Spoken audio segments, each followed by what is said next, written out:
Dicen que nuestro sistema digestivo es el segundo cerebro, pero cada vez más descubrimos cómo a lo mejor incluso lo avanza porque es quizás más importante. Hoy nuestra invitada nos va a comentar por qué, pero sobre todo nos va a explicar qué es lo que deberíamos hacer para mejorar nuestra vida, nuestra salud y hacerla más longeva. Tenemos a Julia Velasco, dietista, especialista en PNI. Si lo digo bien, es psiconeuroinmunología. Julia, ¿lo he dicho bien? No. ¿No? Yeah. Psiconeuroinmunoendocrinología clínica. Bueno, vale, yo lo había resumido. Ahí estamos de acuerdo. PNI, estamos de acuerdo. Exacto, vale. ¿Qué tal? ¿Cómo estás? Muy bien, encantada de estar aquí. Nosotros súper a gusto agradecida por dar voz a los PNIs. Exacto. Vamos a dejarlo en PNI, ¿verdad? Sí. Vale. Lo primero de todo, Julia, quería que nos comentaras cómo llegaste a ser, antes de descubrir qué es PNI, cómo llegaste a ser dietista, qué te hizo llegar a ser dietista, y si hubo algo que te dijo, esto tiene que cambiar mi vida y por ello me dedico a lo que me dedico. Vale, pues te voy a hacer un resumencito corto. Anteriormente a estudiar el TSD estaba trabajando para un laboratorio de nutrición enteral especializado en pacientes con cáncer y mi camino hacia la nutrición fue bastante progresivo. Empecé formándome como técnico superior en dietética y nutrición, pero la formación se quedó básicamente muy corta, aunque fueran las bases fisiológicas en sí de la nutrición. Pero te das cuenta que aunque hay pacientes que coman bien, que entrenen, que entre comillas hagan una dieta, veías que había pacientes que tenían síntomas digestivos, se encontraban mal y que iban al digestivo y la conclusión era tienes un colon irritable. A pesar de todo esto y que veías que los pacientes se cuidaban, algunos no conseguían mejorar su estructura corporal o lo que llaman los pacientes pérdida de peso, me han llamado. Entonces pensé, bueno, creo que somos un montón de sistemas que están interrelacionados y hay que buscar las causas de por qué las personas no consiguen mejorar su estructura corporal, incluso haciendo deporte, comiendo bien, etcétera, etcétera. Empecé a formarme en ICNS, que es un instituto de ciencias, hice diferentes especialidades, nutrición clínica, nutrición deportiva, aunque yo no me dedico a la nutrición deportiva, no me gusta, dicho sea de paso. Luego lo hablaremos. Dicho sea de paso. Empecé a interesarme un poco más por la psiconeuroinmunología clínica. De hecho, cuando empecé a interesarme, ponía un hashtag PNI en las redes sociales y ya aparecían 10, 15, 20. Ahora pones el hashtag y aparecen cientos y cientos de miles. Porque cada vez somos más, hoy cada vez más la gente está más interesada en cuidar su salud desde una forma más integral, buscando las causas de las que le han llevado a enfermar, ¿vale? Entonces, actualmente, a pesar de estar formada en PNI, que es una formación bastante intensiva, siempre consigo interesarme por temas, entonces no paro. De hecho, realmente creo que la salud todos debemos seguir formándonos porque estamos trabajando con la salud de las personas. Además, pertenezco al SESMI, que es la Sociedad Española de Medicina Integrativa, a SNADI, que es la Asociación Española de Dietistas, y a REDCAPS, que está más enfocada a la salud de las mujeres, porque el enfoque actual de la salud colectiva no tiene nada que ver. El cuerpo de un hombre y una mujer funcionan de forma diferente y no se les puede tratar de la misma forma. Entonces, básicamente, esa es un poco resumida mi trayectoria profesional. ¿Siempre te has dedicado a todo lo relacionado con la nutrición o bienestar de la salud o tuviste algún otro o te has dedicado a otra cosa a lo largo de tu vida? Sí, durante años fui pastelera. Es curioso, pero sí, fui pastelera. Después me dediqué a la venta de ropa infantil y durante un tiempo ahí empecé a estudiar. Fue cuando me separé y decidí cambiar mi vida. Empecé a estudiar y me interesó muchísimo la nutrición cuando empecé a trabajar en este laboratorio de nutrición enteral. Y a partir de ahí, sería sobre el 2012, una cosa así. Ya que al final, ¿cuánto realmente tu consulta, por así decirlo, a nivel de ayudar al paciente directo, podríamos decir, cuánto tiempo llevas dedicándote a ello? Pues desde el 2016, creo. Pero muy intensamente. Sí, 10 años. ¿Verdad? Sí, sí, súper intensamente, además porque tienes entrevistas en mogollón de cadenas de la tele, sí, de radio española, o al final has conseguido muy buena repercusión y me alegro porque considero que necesitamos más gente como tú. Sí, necesitamos cada vez somos más gente más, como tú. Eso es bueno, pero fíjate que incluso yo dedicándome al sector del fitness, que engloba un poco la salud, no tenemos tanto conocimiento, por desgracia, sobre esto. Quizás porque a lo mejor pecamos de no interesarnos y por otro lado también a veces falta formación genérica, porque específica hay, pero digamos a nivel genérico, ¿verdad? Entonces, esto a mí me hace preguntar lo que tú comentabas, ¿verdad? De que, bueno, tú empezaste en el laboratorio y todo esto, pero yo sé que tú sufriste, si no me equivoco, un episodio de verdad a nivel digestivo Pues que sí. te hizo quizás dar un cambio Sí. un cambio radical y decir, lo que me ha pasado a mí no quiero que le pase al resto de la gente.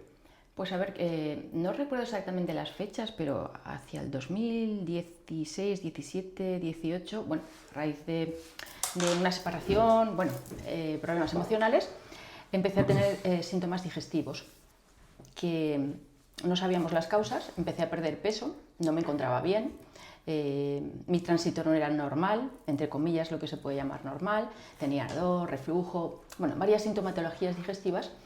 Y bueno, fue una procesión, básicamente. Yeah. Empecé a ir al médico de atención primaria, digestivo, de un digestivo al psicólogo, y el diagnóstico, cuando no saben lo que ocurre, pues suele ser, tienes colon irritable.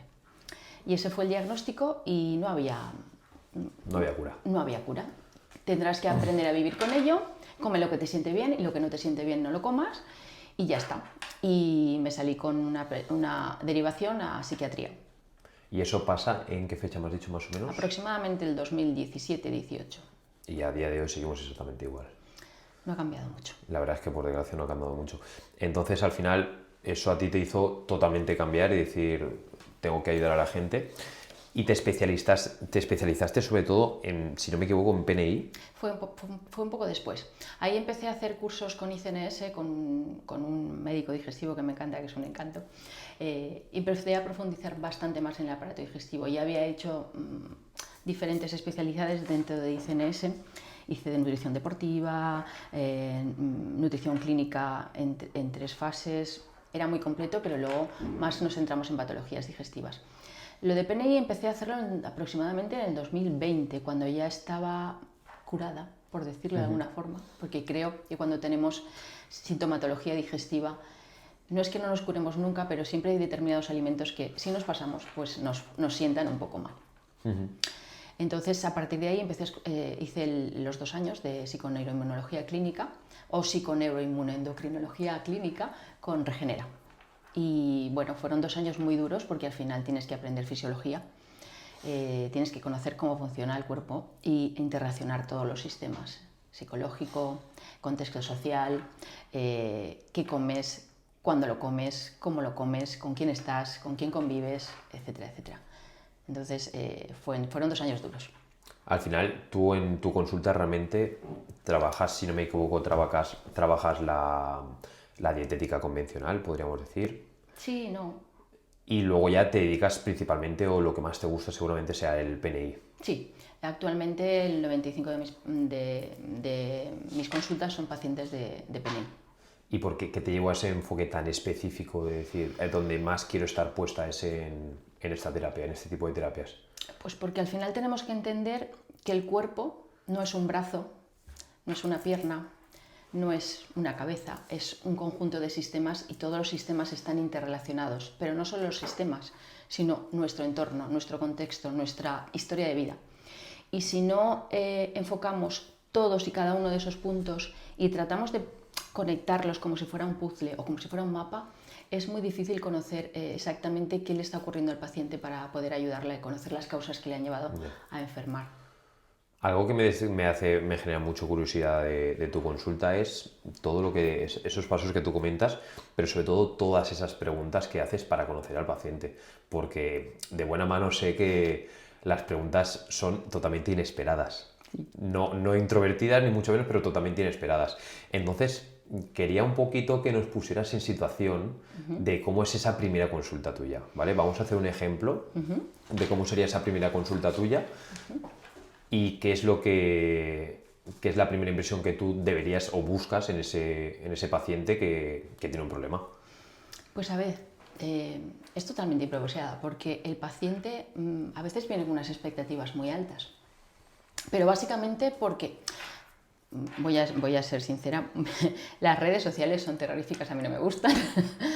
Me parecen más antisociales que sociales. Y mucha gente viene a consulta porque me sigue en redes sociales o porque ve las opiniones en Google.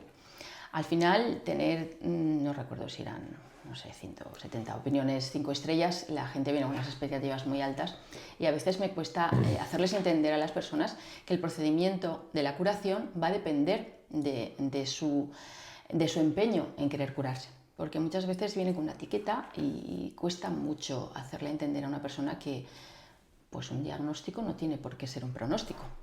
Muy bien. Entonces, pues depende. A cada paciente le puedo preguntar determinadas cosas. La consulta es de 90 minutos. Me fijo en su aspecto físico, en sus ojos, en su cabello, en las uñas, en la piel, en cómo me mira, en el lenguaje corporal. En general le pregunto de todos los aspectos de su vida, personales, profesionales, qué come, cuando lo come, pues... ¿Tienes un guión o más o menos en tu cabeza tú ya sabes lo que tienes que, A ver, que saber? tengo un guión, sí, ¿no? Pues depende de por qué venga, porque igual un paciente o una paciente, no me gusta llamarlos pacientes porque si al final le pones a una persona la etiqueta de paciente, lo sitúas en la medicina alopática, en la espera de que me curen. Ya. Entonces, a veces llamar a las personas que vienen a consultas a pacientes a mí me gusta mucho, pero tendríamos que evitarlo, porque sin querer le estamos diciendo a la persona, no le estamos responsabilizando de su salud. La dejamos en las manos de o el médico alopático que le ayuda o intenta ayudarle o yo. Entonces, por eso no me gusta decirles pacientes. Pero bueno, que ya me he ido del hilo. Lo que trato es, si una persona viene con un problema inmunológico, conocer las causas de por qué su sistema inmunológico está hiperreactivo. Claro, porque también es verdad que a ti ese paciente realmente te llega... Bueno, si no lo llamamos paciente, ¿cómo lo llamamos? Vamos a ponerle una etiqueta. Es que cliente tampoco queda bien, la verdad. Por eso prefiero decir una persona paciente. que acude a consultar porque necesita ayuda. Correcto. Esta persona realmente viene con una sintomatología que es que él o ella cree que tiene, pero puede ser muy distinta de lo que de verdad tiene. A lo mejor viene por ese diagnóstico, que es una pregunta que tengo bastante más para adelante, pero voy a aprovechar y la suelto ya, con un diagnóstico que a lo mejor ese médico le ha dicho tienes esto y tú luego la escuchas y dices no tiene nada que ver. Ese diagnóstico le han dicho esto es de por vida, es crónico, aprende a vivir con ello y luego tú le dices no tiene por qué, ¿verdad? Entonces, más o menos un poquito como sería, yo soy ese ejemplo de persona con una ayuda, con una necesidad y te digo pues que me siento siempre inflamado, que no consigo dormir bien y que seguramente siento que siempre tengo bastante aliento. Esto voy poniendo totalmente ejemplos, pero al final es algo bastante común. Entonces, más o menos, ¿tú qué más necesitarías saber para...? Buah, pues es que ahí te podría hacer un montón de preguntas. Hazme 5. Básicamente, saber qué comes y cuándo lo comes.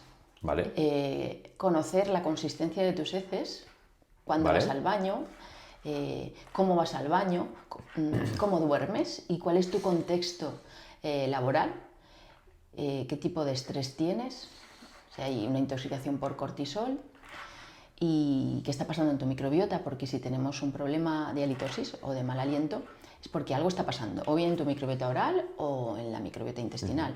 Allá estamos empezando a abrir bastantes armarios, ¿eh? O sea que me encanta. Entonces, me voy a centrar en las primeras que estás diciendo. A nivel, primero yo creo que más que fisiológico, a nivel externo. Vale. Me comentabas que en cuanto al estrés el estrés diario que podemos tener cualquier persona, que yo creo que entre el ritmo de vida más aparte de las redes sociales intensifica bastante todo. Esto muchas veces sí que es verdad que aunque a esa persona le digas que debe de cambiarlo, no lo va a cambiar. Pues porque al final, por su situación laboral y todo esto, en este tipo de situaciones, ¿realmente cómo lidias? Pues intentándole... yo trabajo con diferentes profesionales. Hay personas que necesitan terapia, ir a determinados psicólogos o psicólogas que están especializados en una u otra especialización, valga la redundancia. Hay personas que necesitan ir a terapia, porque el nivel de estrés es tan brutal que tienen el eje parasimpático desactivado, porque tienen una hipercortisolemia una hiperreactividad de su sistema simpático. Al final está todo el día en alerta. Tener estrés es normal porque llegamos tarde a llevar al niño al cole o porque llegamos tarde a trabajar, pero esos picos de estrés tienen que bajar. Cuando tenemos un estrés continuado en la vida actual porque no llegamos a pagar la letra del piso o porque mi jefe me está puteando todo el día, perdón por la palabra, etcétera, etcétera, pues ese estrés mantenido al final crea determinados problemas a nivel de inflamación de bajo grado o incluso puede reactivar el sistema inmunológico. Entonces, ahí tenemos que ver qué le está pasando a este paciente, cómo podemos ayudarle, intentar ayudarle con el eje del estrés, pero a veces necesita ir a terapia. O sea que al final juegas con más profesionales porque llega mucho. Nosotros identificamos las banderas rojas o las banderas naranjas, que se llama en consulta, cuando escuchamos al paciente, y en un momento determinado a veces cuesta un poco, porque no todo el mundo está dispuesto a ir a terapia, pero a veces es necesario derivarlo a otros. Bueno, de hecho, trabajo con diferentes profesionales. Claro. A lo mejor no pensaba incluso que la misma dietista le dijera primero terapia y luego empezamos a trabajar, ¿verdad? Es bastante curioso, pero tiene mucho, realmente si lo pensamos en frío, tiene mucho contexto. Y luego con el resto de cosas que me has comentado. Habías comentado el tema del aliento, habíamos comentado. Perdón, te voy a interrumpir. El tema habías dicho del ir al baño, de evidentemente la forma y los momentos del día. ¿Esto cuánto importa? Mucho. ¿Cuánto importa? Porque me gustaría, al final, es como que tenemos muy idealizado el que no siempre voy a la misma hora. Yo, por ejemplo, he escuchado que si vas a primera hora del día nada más levantarte, dices, genial, ¿verdad? Lo he hecho nada más levantarme y ya me voy a trabajar limpio y despejado. Pero eso no tiene siempre por qué ser positivo. Depende de la urgencia defecatoria que tengas. Si hay una urgencia defecatoria ya no es un tránsito normal. Hay gente que se levanta por la mañana y lo que deberíamos escuchar es nuestras tripas, el rugido de nuestras tripas. Igual que nuestro cuerpo se pone en funcionamiento, al mismo tiempo se ponen nuestras tripas. Hay gente que nada más levantarse va al baño, rugido de tripas, voy al baño. Hay personas que desayunan y van al baño. Si tú vas al baño de forma natural, tus heces son normales, un Bristol 4, una caca normal, perfecto. Pero si vas al baño con urgencia defecatoria después de beberte un vaso de leche, pues igual algo no está funcionando bien en tu aparato digestivo. Si tienes retortijones, gases, dolor abdominal, pues algo no está bien. Lo que no es normal es ir a hacer caca a las 10 de la noche. Eso ya no es tan normal, porque ese tránsito ya no es tan correcto.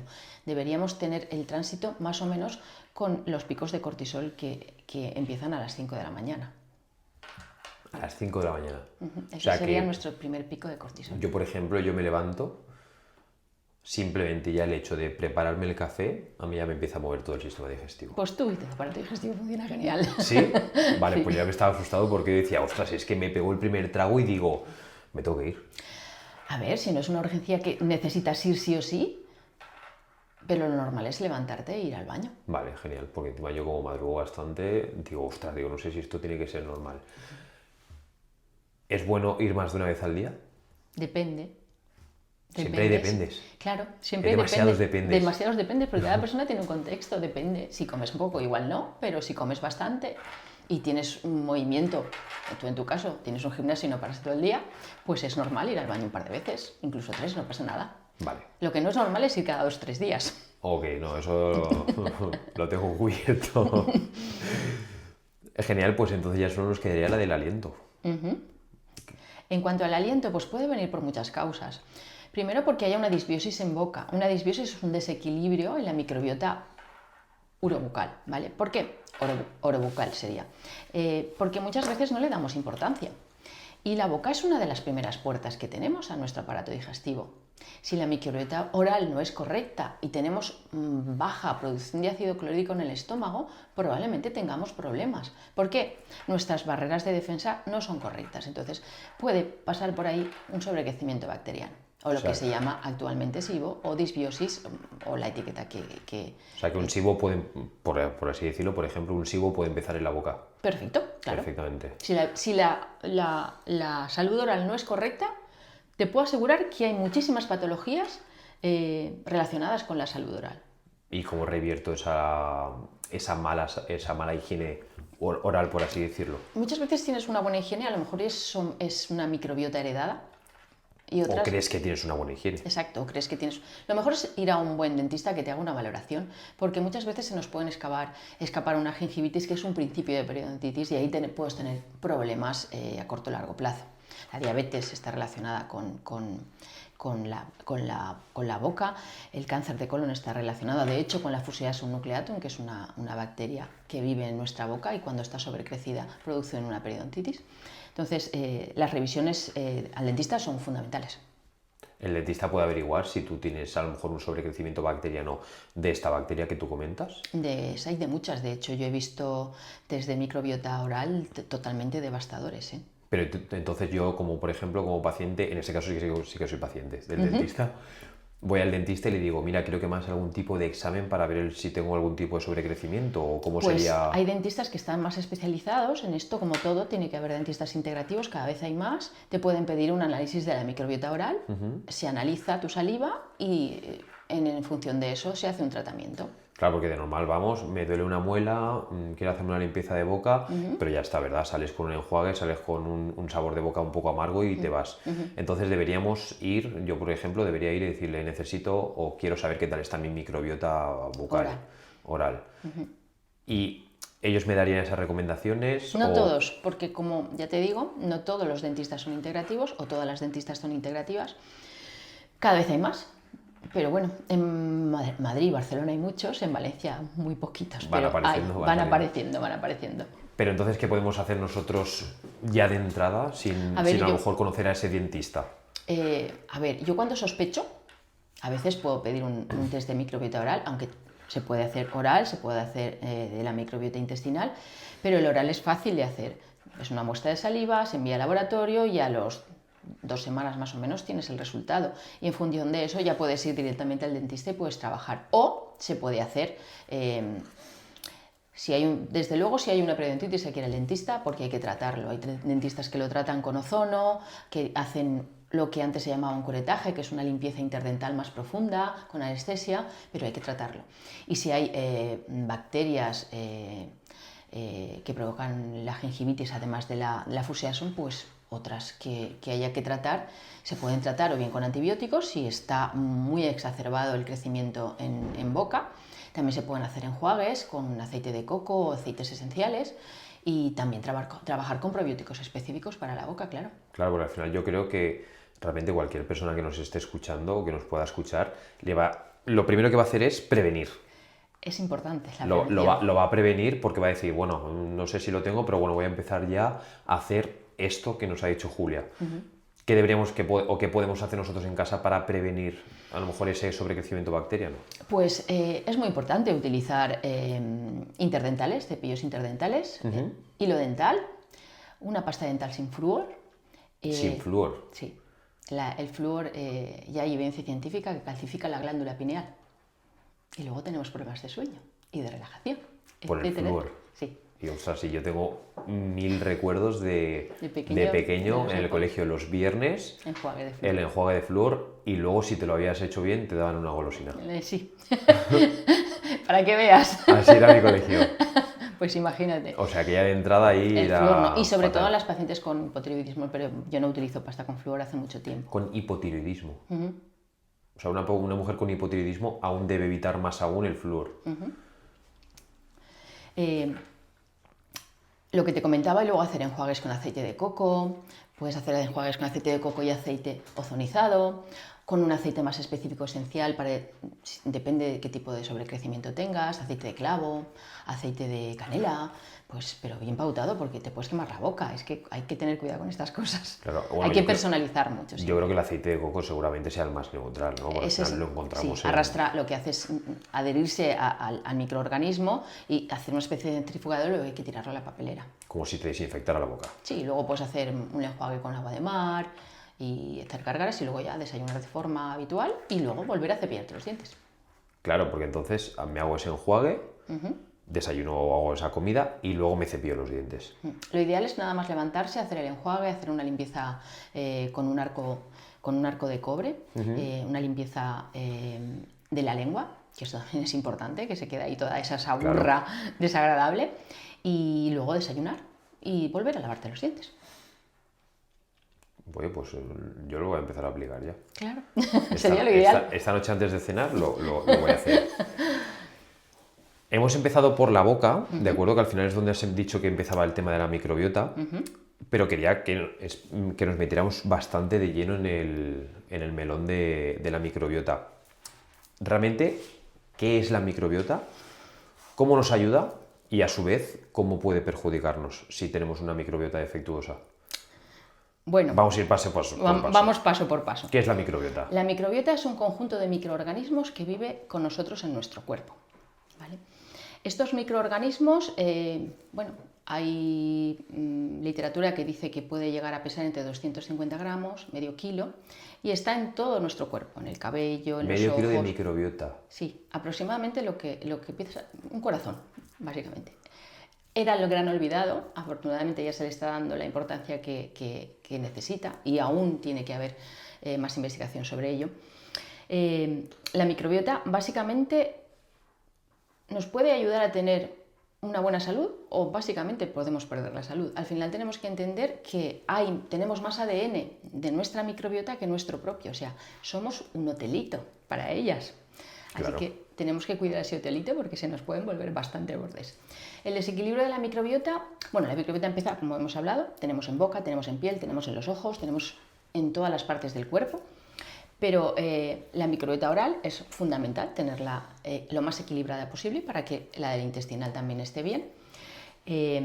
Hay diferentes tipos se puede determinar microbiota inmunomoduladora, microbiota sacarolítica, microbiota reguladora, que serían nuestros soldados. Hay diferentes tipos de cepas también. ¿Y cómo se puede desregular? Pues es que hay tantas causas. Podemos tener una microbiota disbiótica o desregulada desde el nacimiento simplemente por haber salido por un parto no natural, por cesárea, porque no haya habido una lactancia materna, porque los primeros 3-4 años de la vida del bebé son muy importantes y a veces dices, madre mía, si no he podido darle a mi hijo pecho o a mi hija pecho y tampoco he podido tener un parto natural, me siento culpable, me siento mal. No, tenemos 3-4 años para dejar que este niño se arrastre por el suelo, que conviva con animales, que esté en contacto con la naturaleza, que tenga un sistema inmunológico fuerte para no tener que estar metiéndole constantemente antibiótico, etcétera, etcétera. Porque al final, que ese niño duerma bien, que esté feliz, pues todo eso va a ayudar a que su microbiota sea correcta. Se desregula por todas estas causas. Tú esa pregunta la haces, ¿verdad? La pregunta de cómo fue tu nacimiento, si fue por cesárea natural, la haces. Siempre. ¿Qué diferencia hay? Bastante. Si, por ejemplo, yo nací por cesárea, generalmente voy a tener una microbiota quizás más baja desde el principio. Sí, depende cómo ha sido tu infancia. Depende mucho de cómo haya sido tu infancia. Si es nacido por cesárea, más luego aparte qué tal ha sido mi infancia. Exacto. Si yo, por ejemplo, hubiera nacido por un parto natural, yo hubiera tenido una predisposición mejor. Sí, porque tu mamá, por el canal del parto, te ha pasado diferentes cepas de probióticos o de microorganismos. Entonces, al final, una cesárea, a ver si lo digo bien, desnaturaliza bastante. Sí. Sí que es cierto que cada vez en más hospitales cogen de la vagina de la madre una especie de gasa y se la pasan al niño por la cara. ¿En serio? Sí. Es lo más habitual ahora, de hecho, es que lo deben hacer. Es una forma de repoblar la microbiota del bebé. Ya, qué guay. Nunca lo había escuchado y me parece es una buena opción, ¿verdad? Sí. Pero entonces, esa mujer, claro, aunque no haya dilatado quizás tanto como necesario para ello, aún así va a seguir teniendo esa microbiota para recuperar, ¿verdad? Exacto. Sí, me refiero, no es un proceso que justo se haga en el parto, en un parto natural. No se genere esa mucosa. No entiendo la pregunta. Te repito, comentas que esa mucosa se genera justo cuando va a hacerse ese parto. Si es cesárea, ¿se sigue produciendo esa mucosa o la mujer siempre tiene esa mucosa en la pared vaginal? No, generalmente se coge la muestra antes del parto. Ah, vale. Generalmente, a no ser que sea un parto que dices, vamos a hacer cesárea. Vale. Exacto. Vale. Claro, porque digo, a lo mejor al romper la naturalidad del parto, se dejaba de segregar. Se suele, y también se hacen pruebas antes de parir que la mujer no tenga un estreptococo en esa vagina, porque también... Claro, le podemos pasar una bacteria negativa. Exacto. Claro. Pues la verdad es que esto es súper interesante, eso no lo había escuchado en la vida y Y a partir de ahora a todo el mundo le diré que le pase una gasa por la cara. No sé, eso lo hacen en los hospitales, no todos los hospitales tampoco, pero que ya lo están implementando cada vez más en las salas de parto. ¿Y se podría hacer en adultos? En adultos se hacen trasplantes de microbiota. Aquí en España se han hecho un par en la FE, si no tengo hasta donde llega mi conocimiento, pero en otros países se hacen de forma habitual trasplantes de microbiota. Porque esa persona está ya demasiado Sí, cuando ha tenido... arrasada. Exacto. ¿Y cuál considerarías que es el principal error que destruye la microbiota de una persona adulta? Es que no es uno. Ya, Sobre son todo muchos. la toma de antibióticos. La Vale. toma de antibióticos sin probióticos. Afortunadamente cada vez se dan menos antibióticos, pero la toma de antibióticos sin probióticos, el contexto de vida, el estrés de esa persona, cómo come, qué come, cuándo lo come. Porque la microbiota no es igual por la mañana a las 8 de la mañana que a las 8 de la tarde. No es igual. No digiere bien los hidratos de carbono por la última hora de la tarde porque se está preparando para dormir. La microbiota también tiene ritmos circadianos. Todo nuestro cuerpo vive con la luz del sol. Y cada vez vivimos una sociedad más distópica. Hay gente que cena a las 11 de la noche. O entrena a las 11 de la noche. Sí que es verdad, sí. Entonces, el típico dicho de cenar hidratos por la noche no porque engordan, realmente no es que no engorden, es que se van a absorber diferente. Exacto. Nuestras digestiones son diferentes cuando empieza a bajar el sol. Y nuestra absorción de nutrientes también. Y nuestra microbiota, y nuestra insulina, y nuestras hormonas en general. Y nosotros, por ejemplo, en España, que cada X tiempo se cambia la hora. Guau, yo estoy totalmente en contra de eso. Claro, porque eso cómo afecta, claro, de repente ahora tú de la noche a la mañana, una hora más de luz o una hora menos de luz. Exacto. Tu cuerpo se tiene que adaptar. Creo que este año lo iban a cambiar ya o lo iban a dejar, pero no sabemos. Ya, pero no sabemos de qué vertiente sería la mejor. La de verano, sí, creo que se queda la de verano. La de que el día es más largo. ¿Por qué? Porque estamos en un hemisferio que corresponde a esa luz. Al final, pero también el día es más largo. Entonces, yo, por ejemplo, te pongo el caso. Nosotros aquí abrimos muy pronto por la mañana. Entonces, yo una semana que abro por la mañana, me levanto a las 5 de la mañana y, por lo tanto, a las 9, 10 de la noche estoy ya cenado y en la cama. En verano, a las 9 aún tenemos luz. ¿Cómo podría afectar? ¿Eso me podría afectar negativo o positivamente? A ver, yo siempre recomiendo comer en las horas de luz, siempre, por lo que te he explicado antes. En cuanto a cómo te podría afectar, pues a ver, a las 5 de la mañana es de noche. Correcto. Ahora a las 7:30, porque yo hay días que entro a trabajar a las 7:30 de la mañana, es de día, pero en pleno invierno 7:30 es de noche. Profunda. Es distópico también. Deberíamos vivir un poco con los ritmos del sol. O sea, es más natural nuestro horario de verano que nuestro horario de invierno. Porque es más largo. Exacto. Entonces, claro, si yo a lo mejor me acuesto a las 10 y justo se acaba de caer el sol, ahí mi cuerpo va a funcionar bien, Sí. me refiero. Y exponerte a los últimos rayos de luz del sol, estos rayos rojizos, todo eso te predispone, te prepara tus hormonas para dormir. Vale, súper bien. Claro, pues ahora, claro, el horario de invierno, que a las 6 de la tarde es de noche, todo ese preámbulo que aún, a lo mejor incluso meriendas, cenas, todo eso estamos totalmente fuera de horario natural de nuestro organismo. Por eso te digo que vivimos en una sociedad totalmente distópica, porque la mayor parte de las personas trabajamos encerradas. Yo, afortunadamente, tengo una ventanita, pero antes no la tenía, pero vivir encerrados con luces blancas, transportarnos en coches, vivimos en cajas, básicamente. Al final desnaturaliza todo, porque si trabajas, por ejemplo, en este despacho que solo tienes la luz del foco, no sabes, tu cuerpo, tu organismo no sabe en qué momento del día es. Empieza a haber estudios que personas encerradas sin luz, el organismo sabe qué hora es. Curioso, pero sí. Los relojes periféricos lo saben. Por ejemplo, el despertador que se va iluminando poquito a poquito y finge el amanecer. Exacto. A mí se me parece súper chulo. Súper interesante. Eso me parece súper chulo. En cuanto a todo lo que hemos hablado, lo primero que has dicho es el tema de los antibióticos, ¿vale? No estamos hablando de antibióticos naturales, sino de antibióticos farmacológicos o de laboratorio. Estas terapias clínicas que te prometen curarte con un antibiótico seguramente muy agresivo, ¿qué efectos puede tener en nuestra microbiota? porque el objetivo evidentemente es arrasar pues, a lo mejor con una enfermedad como puede ser el SIBO o el Helicobacter pylori, pero tengo bastantes conocimientos de que seguramente consiga lo contrario. Pues a ver, te explico un poco. A la hora de tratar el SIBO, es que es muy general. Voy a darte un ejemplo para que entiendas un poco cómo funciona actualmente el diagnóstico, etcétera, etcétera. Una persona que padece en un momento determinado una infección de orina y va a urgencias porque se encuentra fatal, generalmente le hacen una tira reactiva, ven si hay una infección sin saber qué le está causando esa infección, qué bacteria está causando esa infección y dan un antibiótico. Generalmente es un antibiótico que no sabemos si va a funcionar. Entonces, esa primera toma es un antibiótico que no sabemos si está específicamente hecho para que esa bacteria muera. Esa persona vuelve a tener a los 20 días otra infección de orina, va otra vez a urgencias. Y seguramente piensa que es casualidad. Y vuelven a darle otro antibiótico, pero no saben qué cepa le está ocasionando esa infección de orina. Yo siempre digo, si puedes soportar el dolor, espérate al orinocultivo, porque sabemos qué cepa está causando esa infección de orina y se da el antibiótico específico para cargarte o bajar la cantidad de bacterias que tienes.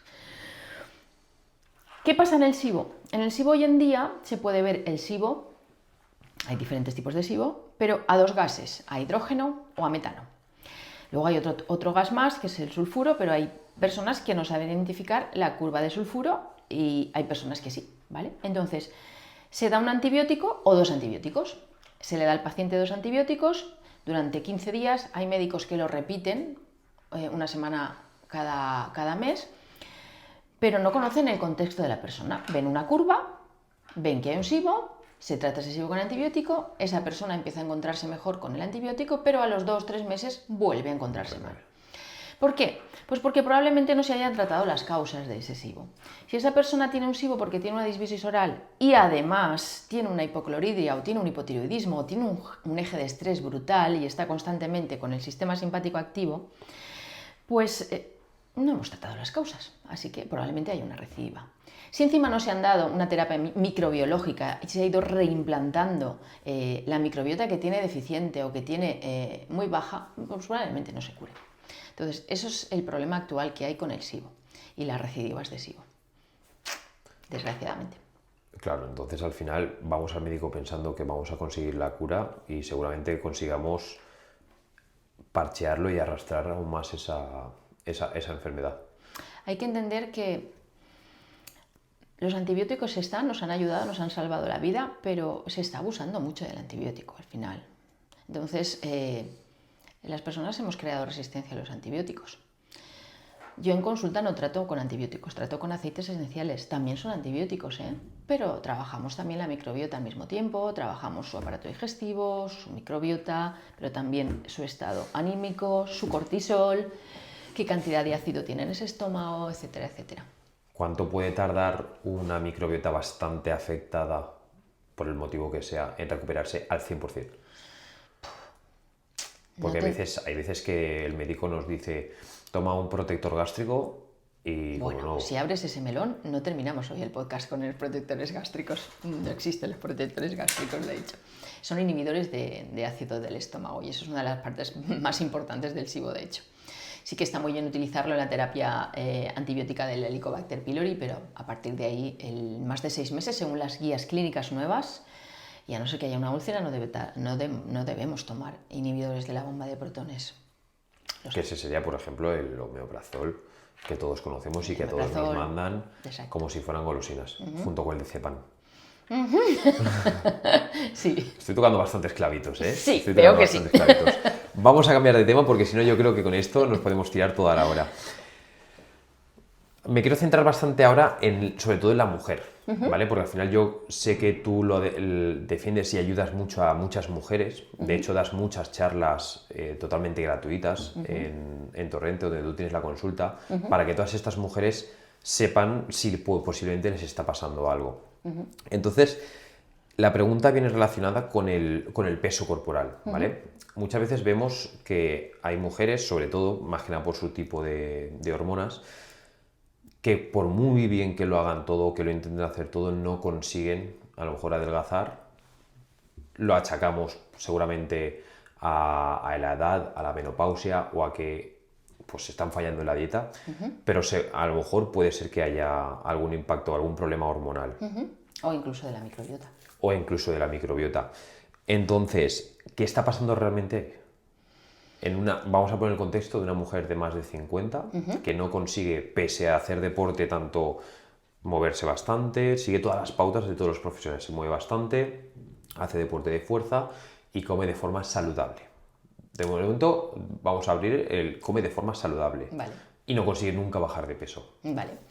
Pues a ver, comer de forma saludable no significa comer de forma equilibrada. Vale, esto es muy importante. Una mujer con 50 años probablemente esté con una menopausia, pero antes de esa menopausia ha pasado por una perimenopausia, que ya hay un desbalance hormonal. Antes de todo eso puede tener picos de cortisol. Antes de todo eso, madre mía, ¿qué podemos encontrarnos ahí? Pues puede tener una microbiota más proteolítica o tener una microbiota más ahorradora y estar totalmente desbalanceada y que haga que ella ahorre más energía que cualquier otra persona. Tenemos que tener en cuenta que somos, y esto es una frase de un libro de un fisioterapeuta que me encantó muchísimo, somos hijos de la adversidad. De la adversidad. Claro, porque hemos aprendido a vivir evolutivamente en la carencia y actualmente vivimos en la abundancia. Antes nos movíamos mucho. Para conseguir muy poco. Exacto, y ahora nos movemos muy poco. De hecho, cada vez nos movemos menos. Y tenemos demasiada ingesta, comemos demasiado, hay mucha oferta alimentaria. Entonces, habría que ver muy bien qué está pasando en la vida de esta mujer de 50 años, cómo tiene sus hormonas, cómo tiene la tiroides, cómo tiene el cortisol, porque las mujeres nos exigimos mucho en todos los sentidos. Nos han criado y nos han educado para ser cuidadoras y las últimas siempre somos nosotras. Entonces, habría que ver qué está pasando ahí. Muchas veces las mujeres tiran mucho de la restricción calórica y a veces yo siempre digo en consulta que no se trata de comer menos, se trata de comer mejor. Estoy totalmente de acuerdo. Porque lo único que conseguimos haciendo dietas hipocalóricas es crear un estrés fisiológico y alterar aún más el funcionamiento tiroideo, el eje del cortisol, el eje hormonal en general. Entonces, hay que ver qué le está pasando a esta mujer de 50 años que entrena, come bien o come de forma saludable y no consigue adelgazar. Porque a mí han llegado a decirme en la consulta que han llevado una dieta de 700 kilocalorías. Eso es una aberración. Faltan nutrientes, falta de todo, hay un estrés fisiológico, hay un estrés psicológico. La cultura de la dieta y del adelgazar vende mucho y no es correcta. O incluso, yo sé porque he ido a alguna de tus charlas que comentabas que a lo mejor incluso esta mujer puede comer en unas calorías más o menos adecuadas, pero como esta microbiota está afectada, no absorbe bien estos nutrientes. Exacto. También. Entonces, al final es un poco como tirar piedras a una pared. Exacto. Que nunca nos la va a devolver. Entonces, en este caso, esta persona, evidentemente, lo que debería hacer es acudir a una consulta de una dietista como tú. Pues sí, porque hay que mirar todos los parámetros, hay que mirar analíticas, hay que conocer el contexto. Por eso cada vez tengo menos pacientes en consulta de dietética. Claro, pero lo normal es que no conozcan o desconozcan qué es lo que deben hacer. Exacto. Entonces, si pudiéramos decirles de una forma muy resumida qué es lo que, si lo notan o qué es lo que están sintiendo, si sientes esto, debes pedir ayuda, debes buscar un tipo de nutricionista o de dietista como es una PNI. O un dietista actualizado, una dietista nutricionista actualizada, que a ver las haylas si no son PNI. Ojalá todo el mundo pudiera hacer PNI, pero no todo el mundo lo puede hacer. Correcto. Pues yo siempre recomiendo que primero anoten sus sensaciones, cómo se levantan, cómo se acuestan, si están agotadas o no están agotadas, si son felices, cómo duermen, cuándo comen, cómo lo comen, cómo entrenan, si entrenan al fallo, si descansan, si no descansan, porque no siempre es entrenar los 5 días, hay que hacer descansos para hacer recuperaciones musculares. Eso también se obvia un poco. Correcto, de hecho eso es algo que luego te quiero preguntar, el tema de entrenar más, entrenar menos, descansar más, descansar menos, esa relación perfecta que hay entre ambos, porque al final pensamos que decir, vale, no bajo de peso, tengo que hacer más deporte. No, tengo que hacer más deporte. Volvemos a lo de antes. Comer más o comer menos no es mejor, comer mejor es mejor, fin de la conversación. Aquí pasaría lo mismo. Yo, por ejemplo, tengo una pregunta. Yo, por ejemplo, yo conozco la respuesta, pero mucha gente de la que nos escuche no la va a saber. Y es que me pasa mucho que veo a gente, vamos a poner una barrera entre 30 y 50 años, ¿vale? 60. ¿Hombre, mujer? Ambos. Ambos. ¿Vale? Que se obsesionan más en salir a caminar, ¿vale? Que en dedicarle al entrenamiento de fuerza. Yo siempre les recomiendo que la base es el entrenamiento de fuerza y el salir a caminar, al final, lo único que les va a proporcionar salud. ¿Tú hacia qué lado tiras más? Fuerza, sin lugar a dudas. Fuerza, ¿verdad? Menos mal. Sin lugar a dudas. Menos mal que has contestado eso. Sin lugar a dudas, fuerza, siempre. Desde pequeñitos hasta ancianos, siempre. Pero el músculo es nuestro... Si tendríamos que pensar en hueso como pilares, pues nuestro músculo son nuestros tabiques. Pero ¿verdad que te pasa que ves como la gente viene y te dice, sí. no, yo hago deporte, salgo a andar todos los días 1 hora y media, 2, y digo... Eso no es hacer Anda deporte. media hora y haz 1 hora de fuerza, o mitad, 45 y 45, y estarías 3 veces mejor. Pero ahora bien, como te he comentado, yo lo entiendo, yo sé cómo va a funcionar esto positivamente sobre todo en mujeres, que son las que más desconocimiento o más miedo, más que desconocimiento, lo he dicho mal, más miedo. Sí. Quiero que Tienen ellas de miedo verdad... a ponerse Correcto, grandes. aunque fisiológicamente no lo van a conseguir. Yo siempre les digo, no lo he conseguido yo y llevo toda mi vida entrenando, no lo vas a conseguir tú. Bueno, ¿Vale? hay mujeres que sí, ¿eh? Sí, pero bueno, Hormonalmente poquitas. se les puede... Sí. Totalmente. Pero lo normal es que no. Entonces, a nivel fisiológico, ¿qué pasa en esa mujer o en ese hombre, principalmente la mujer, para que la masa muscular les ayude tanto a su organismo, tanto fisiológico como hormonalmente? ¿Qué pasa en el cuerpo? Pues a ver, una de las funciones principales del músculo es sujetarnos y a la vez que nos sujeta, protege el hueso. Pero una de las funciones importantes del músculo es que tenemos una cantidad inmensa de músculo, igual que de piel. El músculo es un órgano endocrino, de hecho. A mejor calidad y cantidad de músculo, mejor transformación de la hormona tiroidea, o sea, de la T4 a la T3, que es la hormona realmente activa. Tu cuerpo va a ser más eficiente quemando energía. Entonces, tener una masa muscular no tonificada o muy poca masa muscular porque te dedicas a caminar sin hacer fuerza, implica que no estás quemando las calorías que deberías quemar. No eres eficiente energéticamente. Esa sería la respuesta más corta. Hay más. Sí, hay más. Pero bueno, me ha estado genial porque así cualquier persona luego ya dirá, vale, perfecto, tengo que entrenar fuerza y voy a investigar por qué. Por un profesional, por supuesto. Evidentemente, eso sería lo ideal, ¿vale? Pero evidentemente no todo el mundo quizás se lo pueda permitir, pero por lo menos yo siempre les digo, tú por lo menos inténtalo, ¿vale? Y ya buscaremos la forma de que lo consigas. En una persona que hace deporte, ¿vale? O que tiene un objetivo y entrena seguramente 4 o 5 días a la semana, ¿esto le puede afectar negativamente a la microbiota? Al final dice, vale, yo necesito rendir, tengo un objetivo, tengo que entrenar 4 o 5 días, mi entrenador me lo dice a la semana, pero a lo mejor por otro lado no se está cargando esta microbiota, ¿puede ser? Claro, si hay estrés, al final el cortisol va a influir en la microbiota, lógicamente. Pero muchísimos profesionales, incluso médicos, te recomiendan hacer deporte 4 o 5 veces a la semana. Si haces deporte 4 o 5 veces a la semana hay que hacer descansos. Yo siempre recomiendo entrenar 2 días, descansar 1, entrenar 2 días, descansar 1 y luego hacer cargas y descargas. Ya. Que tú de eso sabes más que yo. Hay que luego trabajar, a lo mejor hacer un mes a una carga superior y luego una semanita de descarga. O de descanso, o hacer un poco más de cardio. Pero claro, es que esto es un mundo complicado. Todo lo que suponga estresarte va a influir en la microbiota. Es muy sensible, de hecho. O sea, podríamos resumirlo en que si ya te está generando una tensión, un estrés en tu día a día, vamos a descansar. Exacto. Vamos a descansar, aunque una semanita máximo, pero vamos a descansar. ¿Y tú qué crees que es más importante?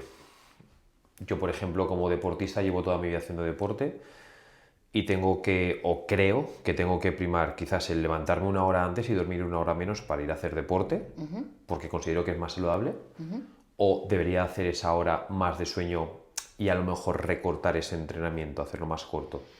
Pues tienes que escuchar a tu cuerpo. Hay que escuchar al cuerpo. Estamos un poquito desconectados de nuestro cuerpo, porque siempre estamos pendientes de todo. Si tú te levantas y no puedes con la vida, descansa. Yo, por ejemplo, a lo mejor me levanto y digo, ostras, el despertador hoy me ha despertado, ¿eh? Me ha despertado bastante. Pero sí que es verdad que yo soy muy disciplinado, entonces enseguida me levanto y yo tengo una frase muy personal que siempre digo, la disciplina vence al talento. Ajá, muy buena. ¿Vale? Entonces cojo y me levanto, sea la hora que sea, y por el objetivo, bien sea trabajo o bien sea deportivo. Pero quiero saber realmente si a lo mejor esa frase mía, a lo mejor me puede estar perjudicando a mi salud. Pues tienes que observarte a lo largo del día. Si llega al final del día y no puedes contigo mismo, pues probablemente algo estés haciendo mal. Hay que mirar cuántas horas de sueño duermes, qué calidad de sueño tienes, etcétera, etcétera. Cómo duermes, si duermes con la boca abierta, si no duermes con la boca abierta, si roncas, no roncas. También es importante. Ostras, ahí podemos... Eso, otro melón para otro podcast. Sí, pero ahí pillaría yo muchísimo, entonces lo vamos a dejar cerradito. Lo vamos a dejar cerradito. Vamos a acabar con un juego, ¿de acuerdo? De 10 preguntas en las que vamos a hacer respuestas de sí, no o quizás, ¿vale? Porque como has dicho antes bastantes veces, el quizás existe, ¿vale? Entonces vamos con ellas. Si en algún momento quieres hacer un breve inciso, lo hacemos, por supuesto, ¿vale? Y pasamos a la siguiente. Empezamos con la primera, y yo creo que la más importante. ¿El gluten es malo para todo el mundo, sí o no? No. Depende. No, no es malo para todo el mundo y depende de ese gluten. Cómo sea ese gluten, si está roto, no está roto, cómo esté tu microbiota, cómo esté tu intestino, cómo esté tu sistema inmune. Consulta a un profesional. Exacto. Vale. ¿Generalmente deberíamos evitarlo? Si es un gluten que ya está roto y un pan de buena calidad, con masa madre y fermentación larga, no tenemos por qué evitarlo. Vale. O sea, que podemos estar medianamente tranquilos. A no ser que seas celíaco.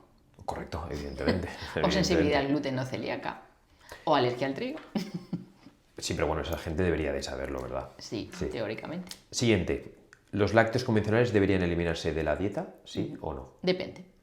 Depende de qué problemas digestivos tenga esa persona, cómo esté su sistema inmune, etcétera, etcétera. Hay mucha evidencia que la caseína tipo A2 está produciendo problemas a nivel digestivos, porque produce hiperpermeabilidad y hay evidencia sobre el tema.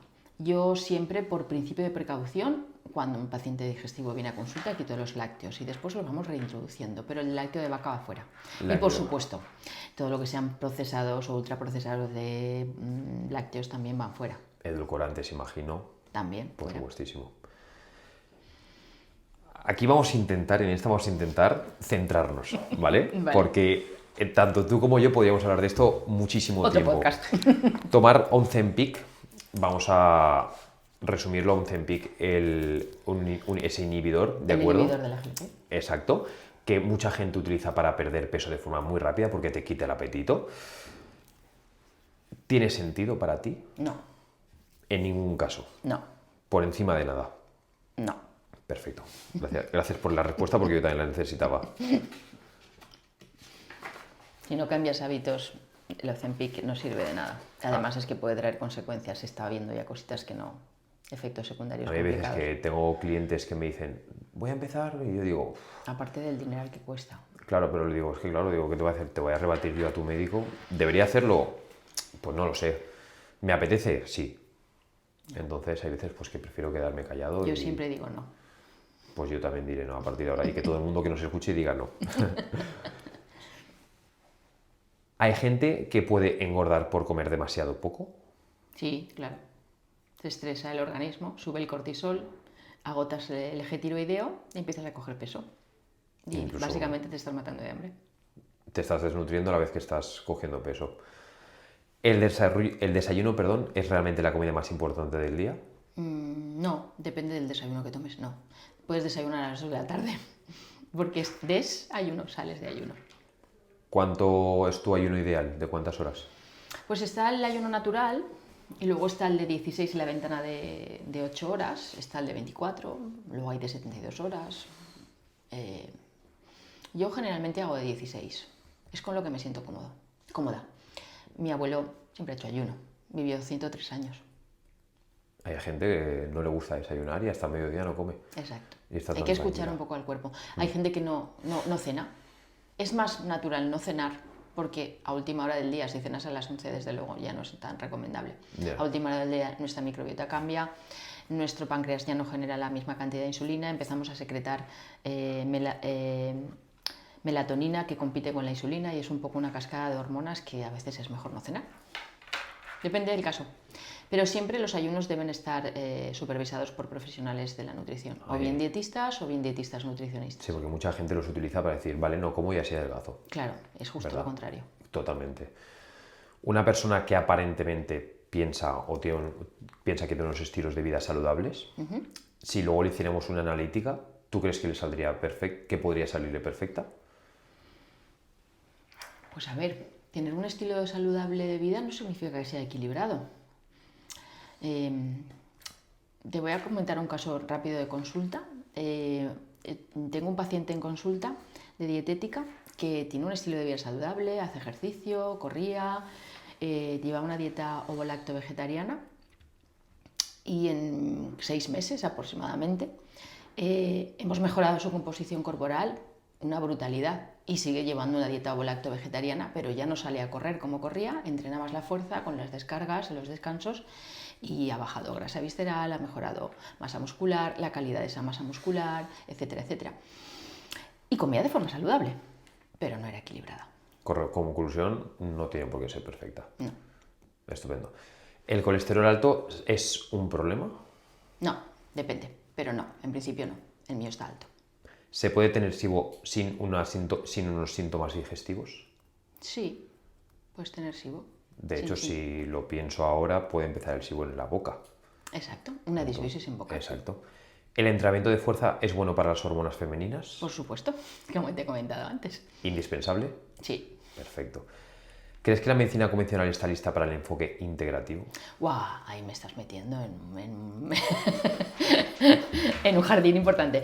Pues a ver, cada vez somos más. Hace 8 años en la Sociedad Española de Medicina Integrativa, que hay médicos, hay biólogos, hay endocrinos, no hay digestivos, dicho sea de paso, hay nutricionistas, hay oncólogos. Cada vez somos más, actualmente creo que somos 260, 270. Hace 8 años eran 5 o 6 personas. Ya. Entonces cada vez somos más y cada vez hay más médicos de atención primaria interesados en la PNI y la están haciendo. O sea que... Yo creo que al final realmente no deberíais estar cada uno peleando por un lado distinto, sino Exacto. uniros. Al final, Eso sería lo ideal. Eso sería lo ideal, porque si trabajamos por la salud del paciente, trabajar muchos profesionales por esa salud del paciente de forma integral sería lo perfecto para ayudarle.